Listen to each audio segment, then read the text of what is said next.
জাতীয় টিকাকরণ দিবস উপলক্ষে গোমতী জেলা ভিত্তিক অনুষ্ঠানটি হয় উদয়পুর ত্রিপুরা সুন্দরী মহকুমা হাসপাতালে। সূচনা করেন জেলা সভাধিপতি দেবলদেব রায়, ছিলেন উদয়পুর পুর পরিষদের চেয়ারম্যান শীতল চন্দ্র মজুমদার, মুখ্য স্বাস্থ্য আধিকারিক ডাক্তার কমল রিয়াং, মহকুমার স্বাস্থ্য আধিকারিক ডাক্তার জয়দীপ দেববর্মা, জেলা টিকাকরণ আধিকারিক ডাক্তার চিরঞ্জিত নোয়াতিয়া প্রমুখ।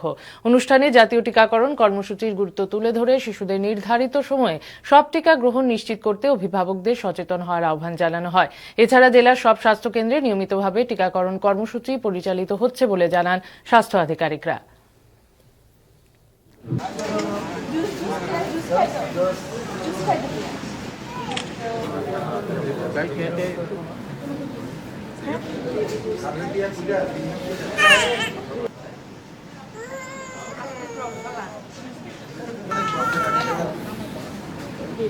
তো সারা ডিস্ট্রিক্টে আমাদের যে বিভিন্ন পিএসসির আওতায় এবং যার যার সাব সেন্টার বা বুথ ভিত্তিক এগুলি আইডেন্টিফাই করা আছে এবং ওইখানে আমাদের পিএসসি জুরিডিকশন থেকে গাড়িগুলি যাবে, ওষুধগুলি যাবে, কর্মীরাও এখানে সবাই উপস্থিত।